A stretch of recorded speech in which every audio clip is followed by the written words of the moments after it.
Oshkosh Media is government programming on GovTV, community programming on Life TV, and community radio on Oshkosh FM 101.9. Welcome to the City Manager's Report, a look at city updates and a preview of the next Oshkosh Common Council meeting agenda.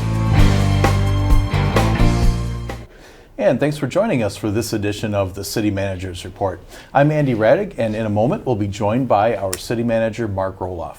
In the first half of today's show, we'll have some municipal news updates, including information from city departments and news that residents can use. In the second half, we'll highlight items from the upcoming Tuesday, April 9th, Oshkosh Common Council meeting agenda. And with that, we bring in our City Manager, Mark Rohloff. Mark, thank you for joining us today. Great to be here, Andy. All right. Well, we have a lot of different topics to cover here today. And of course, folks are aware that there was recently an election, and we have 3 new council members that will be sworn in very soon. Right. All of the incumbent council members chose not to run for re-election. So we knew we were going to have 3 new council members. We just didn't know which ones. And now we know. So we're happy to welcome Chris Larson, DJ Nichols, and Jacob Floem to the council. Our City Clerk Diane Bartlett reported that 10,100 voters voted. So what is that about? About 33%. Yeah, so roughly about a third, which is, certainly you want, much greater turnout, but for a local election, I'd say comparatively speaking, that's better than we've had in other recent local elections. So good for everybody, always room for improvement, but we're glad we had such a good turnout, relatively speaking. Yeah, absolutely. And those council members will be sworn in at the organizational meeting, I believe, and that is on April 16th at noon. Yeah, the third Tuesday is the date, according to state statutes, that new offices get assumed. So we do it at noon that day, kind of make it a nice little event for the folks getting sworn in. They sometimes bring family along and really make it a nice little event. So we're happy to welcome them to the city and look forward to working with the new council members. Okay, excellent. Very good. Well, then also we want to provide an update. We talked extensively about the ARPA funds that were available for non-infrastructure purposes in Oshkosh.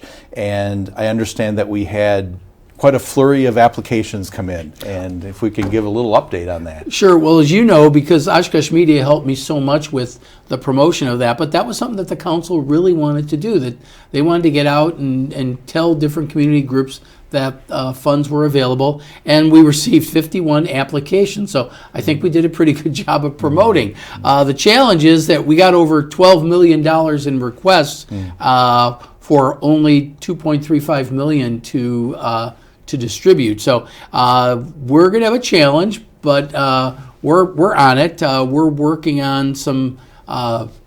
We developed, I should say, criteria based on short and long-term goals that we did talk about at the informational meetings we held. Right. And that criteria was generally shared with the applicants. But we created a scoring sheet that we're going to be used by staff as we evaluate these and make our recommendations to the city council. And the council will be somewhat familiar with that scoring sheet because we used it in large part very comparable to what we do to rank our capital improvement projects as we go through them. So it's a familiar process that staff was used to, and so I think it helped them develop criteria and evaluate them. So, but I personally have to do a lot of grant reading over the next couple weeks. So because of that volume, we're not going to be bringing that forward until the new council is seated. So we'll be making recommendations shortly. And I know people are asking when. It won't be on the April 9th meeting, and hopefully the 23rd, but we'll see. And we'll just keeping people up to date on what's going on. Okay, all right. It's a work in progress, as it were. That's a great way to put it. Okay, all right. Well, then we also wanted to cast light on the fact that Oshkosh is making hunger history, and that is a program that is actually a new partnership between the Oshkosh Public Museum and the Oshkosh Area Community Pantry.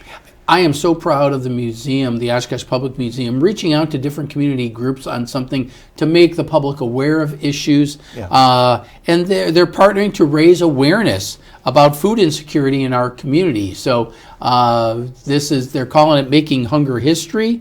And OPM is going to be hosting a food drive for the Oshkosh Area Community Pantry. Visitors to the museum can contribute to this cause by donating new, unopened, non-perishable food or hygiene items, not unlike what you do during the holiday season. But this time, in exchange for your donation, visitors will receive a complimentary general admission to the museum. So it's a great way to get people to donate to the food pantry, and they get a look-see for free at the Oshkosh Public Museum. So it's a great deal for everybody. It's a win-win. And speaking of these partnerships, the museum and the community pantry will be hosting a joint program on Thursday, April 18th at 6 p.m. at the museum to discuss the issue of food insecurity in the community. So they're also taking a step beyond and actually having some discussion about the topic.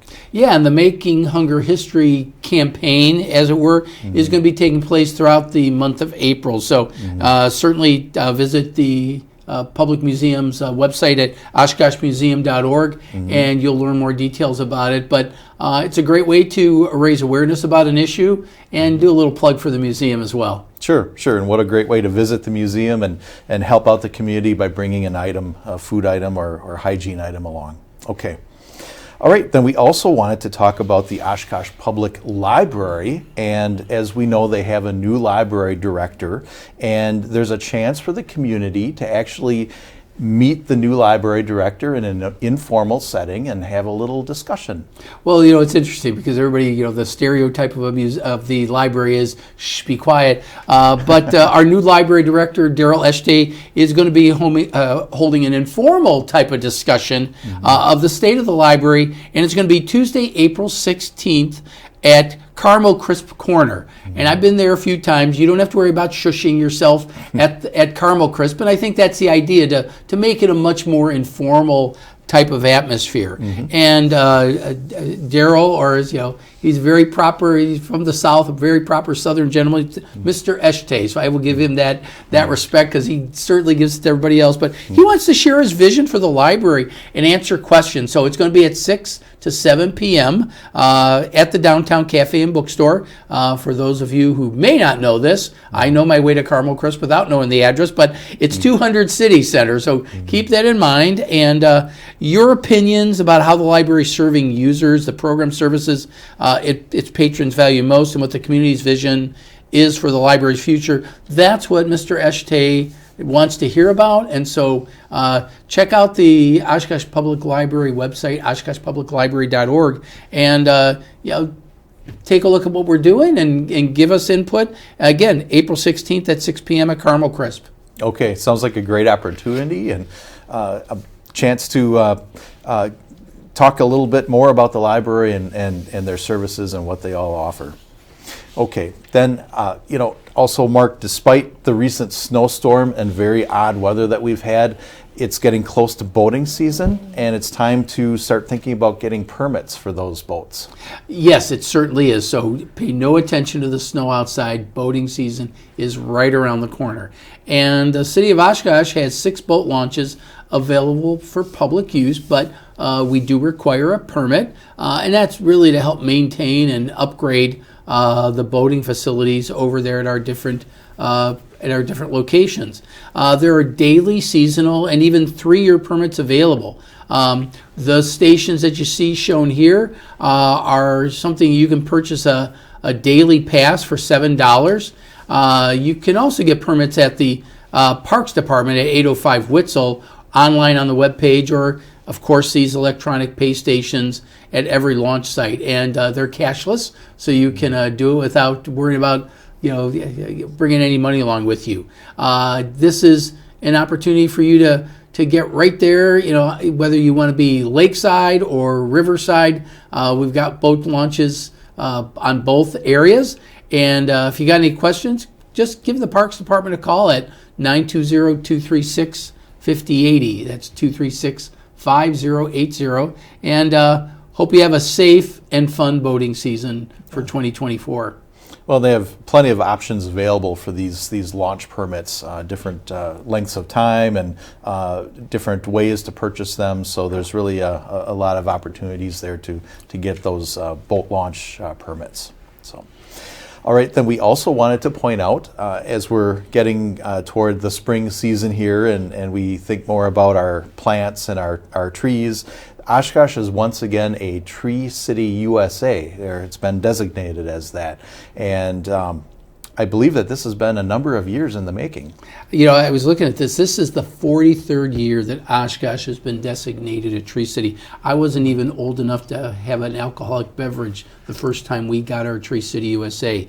That is a great legacy. It's probably one of the longest legacies in the entire country. And there's a lot of stuff that goes into a Tree City USA designation. We aren't just buying a flag. We put a lot of work into this, and the community is very committed to this. You have to maintain a tree border department, and that's our landscaped operations division. That's one of the 4 criteria.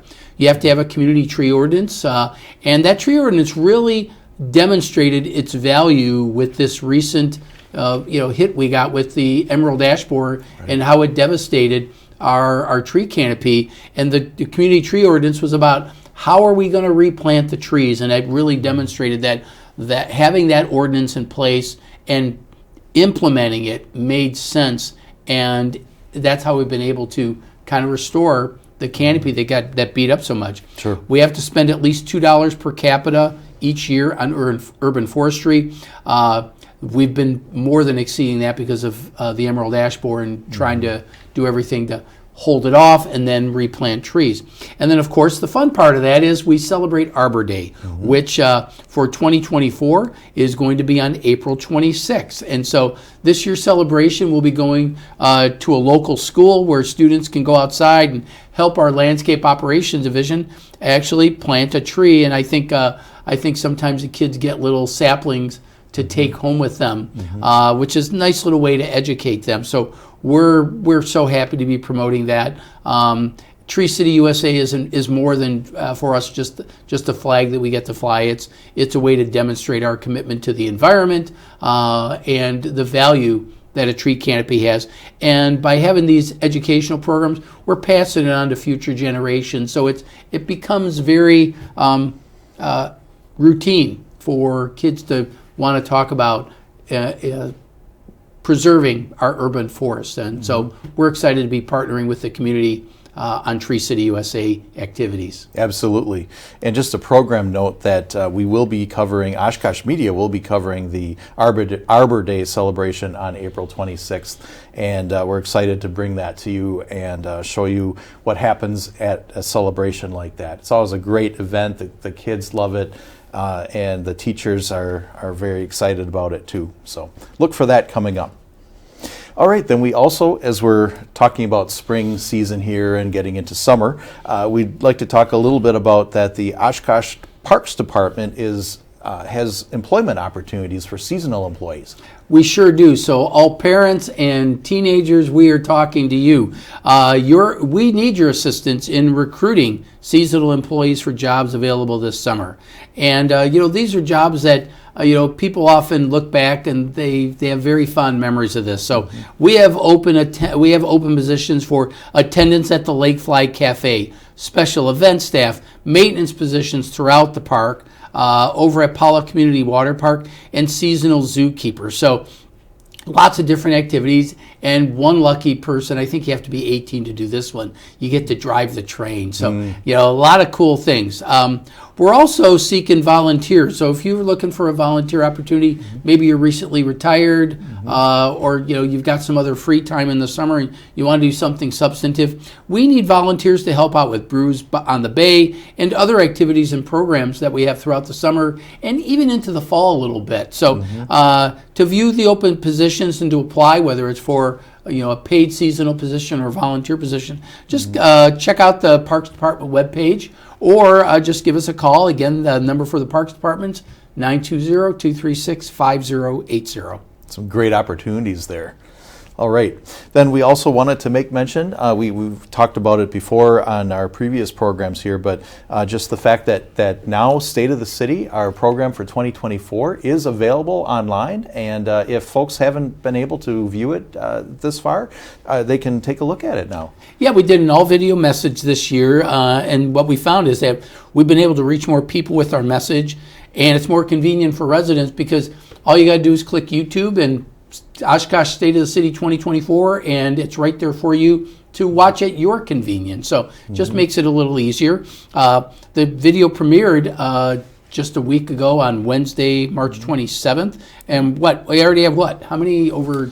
Oh, it's over 275, I believe, at this point. Yeah, so we've got some good viewership. That's even better than when we had them in person. So more viewership than we've had at the live events, and that's part of the reason we're doing it. So a lot of behind-the-scenes look at city operations, talk about our capital improvements for 2024, updates on city facilities, development updates, things that are going out in the community that the private sector is doing, and a little outlook on Oshkosh's future, which remains very bright. A lot of good things, a lot to be proud of. So we're happy to be presenting State of the City 2024 for everybody's viewing pleasure. Yeah, we showed off the new Four Seasons building a little bit, and we went around the city to some different locations. So it wasn't just you standing at a podium in one spot. It was we were all around town and really showed off the city. And we picked good weather because we did it in early March when there was no snow, and now it's April and we got snow all over the place. So we timed it very well if you look at it that way. Right. So again, you can check that out on Oshkosh Media's YouTube channel, or check for program schedules for Oshkosh Media GovTV, and it replays several times throughout the week on GovTV. Okay, well, Mark, I believe it's time to take a short break, and we'll be back with some highlights from the upcoming Oshkosh Common Council meeting agenda. We'll be right back.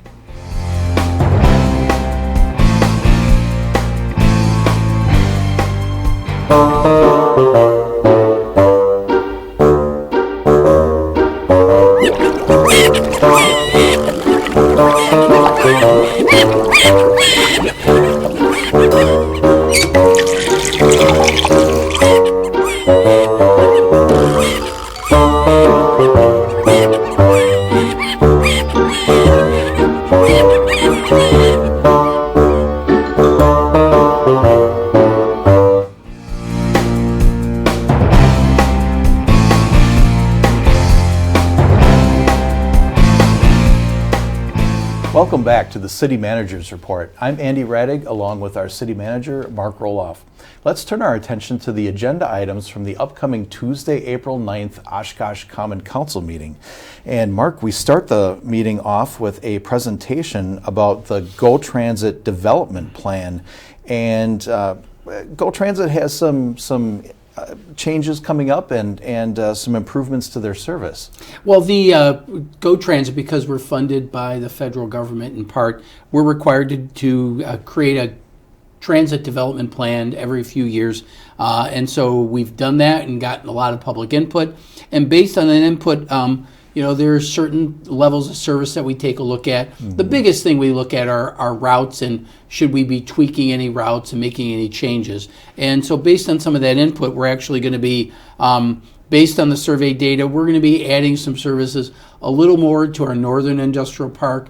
And I say tweak the routes because we're still on the half-hour route system, but this way we reach areas of the city that we know we're getting some increased demand for. More recently, the Department of Motor Vehicles out there that's now officially in the city of Oshkosh, we're going to do what's called an on-demand. So if you're on that route, all you got to do is tell the driver, I'd like to go to the DMV, and we figured out a way to tweak the route that you'll be able to go to the DMV without having to cross Oshkosh Avenue or Amro Road, Highway 21, because that can be somewhat dangerous. So we're making these other changes and just being responsive to the community's needs. Okay, very good. Then also we have some public hearings, and these are actually special assessments for mains and laterals. And I know that special assessments were eliminated, and so why would we still have special assessments on this agenda? Yeah, well, as we were doing the education portion of that, the road reconstruction special assessments have now been eliminated, but in accordance with, in part, public service regulations, which are apply to water, but we also apply them to other utilities, laterals, which are the what goes out from the mains into individual properties, those are continue to be assessed to the property owners. So, but to give you a little perspective on this, you can see that the laterals going into the property, the red and the skinnier blue lines on this graphic show, those go into individual properties off of the mains. And the average cost for that is about $3,750. So you get an idea of what that is. Without the special assessment relief, we'd be special assessing for these same homes anywhere from $11,000 to $14,000. So although there's some pipes that you're still paying for, it's only the ones that serve your property directly. So it's a little more understandable, but it's significantly less. And so that's really the big thing we wanted to let everybody know, because there will still be notices for those streets that we're doing this year. And, there's Wagoo in that area immediately around there, Cherry Street in those areas just north of the university, 7th Avenue and Fifth Avenue, Iowa, Michigan, that area. And then Grand Street is another big one that we've done this year. So you'll get those if you're getting some of your laterals replaced. Okay, so it's all part of the plan, but those specific items are still special assessed for, but much less expensive than what it would have been.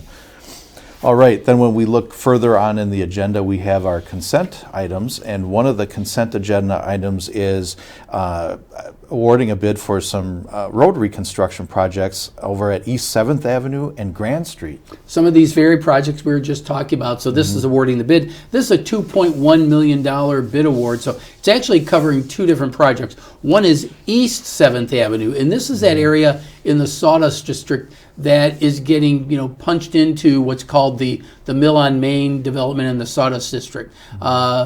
Primarily the developer will be paying for a good portion of this because it's new construction to benefit them.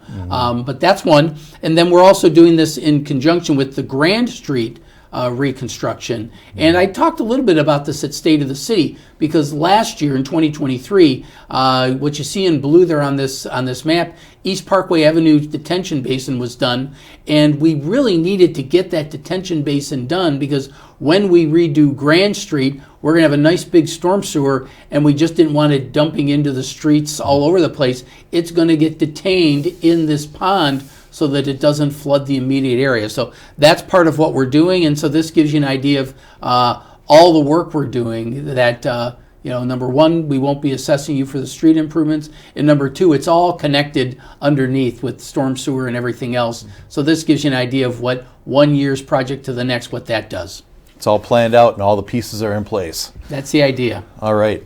Then we are also approving the designated outdoor refreshment area, otherwise known as DORA, for the Downtown Business Improvement District. And this is actually a reaffirmation. The boundaries of the DORA district have not changed at all.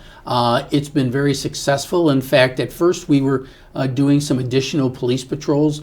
We found that, frankly, we just don't need it.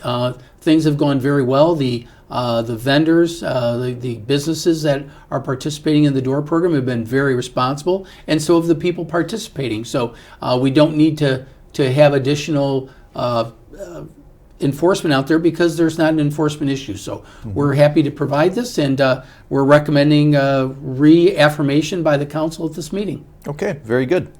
All right, then under new ordinances, we have an item, we are designating the month of May as No Mow May. And I know that more information is forthcoming regarding this on the city's website and whatnot, but it looks like we are doing this again this year. we've had very good success with it, and it's pointing out that there's other things that we can do to help promote, because it's not just about not mowing, it's about planting gardens that bees and pollinators can really thrive, not just survive. But Sure. The Sustainability Advisory Board continues to recommend it. We've gotten some good participation from the public, so we're happy to continue it again, and we'll monitor its success and report back to council as needed. Okay. Then there's also an item looking at an annexation, I believe, for Valley Christian School. Yeah, Valley Christian is looking to expand the existing campus they have. So we've got a little map here that shows you, if you're familiar with this area where Furnow Avenue ends and kind of dead ends right there at Vinland, there's actually eventually a street that's going to go through that you see with the outlet, but on the north side of where Furnow would get extended to the east, Lot 1, as on this map shows, that is where Valley Christian is going to be putting in a new school, and so they want city services like water and sewer, and so they'll be doing that, and we're excited that they've seen a lot of demand for their school and the services they provide. So we're adding that, and part of it is annexing to the city so that we can provide them with these utility services. Okay, and again, a big project, so we'll see how that continues to develop. All right, then under new resolutions, we have approving the acquisition of Washington School. And I believe that this is for some new housing, and that these homes, I believe, will be conforming to the design standards of the existing neighborhood. Well, a lot of folks may recall that the school district had, because they're closing Washington School, merging it in what will be the new Menominee Elementary School, they solicited requests for proposals, and they didn't get any takers. But meanwhile, the city and Habitat for Humanity had some great discussions on what we envisioned we could do for housing in this area, and we got feedback from some of the neighborhood that they would like to see housing here. And so Habitat for Humanity and us pretty much put together a joint proposal to the school district, and we're going to be acquiring it for $75,000. And actually, Habitat for Humanity received a grant that is exclusively for land, so the $75,000 will go to pay the purchase price of it. And then we have a conceptual plan shown here that shows that 19 lots can be developed on this site. And it would be a mixture of homes that would be built by Habitat for Humanity, as well as we would work with a developer to develop workforce-style housing on this same area. The city's skin in the game, as it were, is Washington School is an old school and has things like asbestos in a lot of the tiles and things like that. And we're actually pretty well versed in how to take care of those things. And we have some grant funds that we can apply to get that remediation done. So we're going to, demolish the school and then get it set up so that we can do what we're hoping to be about 19 different lots for development. So we're excited. I think the school district's excited. We're talking about it on Tuesday the 9th. The school district will consider it on Wednesday the 10th, and I'll be going to the school district and hopefully explaining a little bit of that to them. But I know it's more than just the sale, it's what are we doing there. So we're happy to be collaborating with Habitat for Humanity and appreciate the collaboration with the Oshkosh Area School District so we can get this done. Sounds like a win-win all the way around. It really is, and it's going to add housing to the area. We know we need housing, and it's compatible, as you said, compatible with the neighborhood. And we've got a housing manual we'll get out for people to see. Okay, very good. Then we also have one other item approving a city sponsorship of the Juneteenth Bagash event that's coming up on June 8th. What's involved with this sponsorship? We had a very successful Juneteenth celebration that was put on by a private and nonprofit group, and it was so successful they want to do it again. Our Diversity, Equity, and Inclusion Committee, one of their charges is to promote community events. And last year they promoted the Dragon Boat Race event. And I think they saw the value in acknowledging and celebrating Juneteenth celebration. And we're happy to be part of it, and so we're giving them a little sponsorship, which means they get free rental use of the Leach Amphitheater, which helps offset their costs, as well as they don't need to get insurance because as a city-sponsored event, it'll be covered under the city's insurance. Very low-key, but a lot of fun activities. Very family-oriented event. We'll be talking about the next couple months, but I'm happy to that the DEI committee is recommending this. Okay. Well, Mark, thanks for your insights today. We appreciate you helping us out. It's always a pleasure, Andy. Thank you. All right. And thank you for joining us today. Again, that meeting is coming up on Tuesday, April 9th. Thanks for joining us.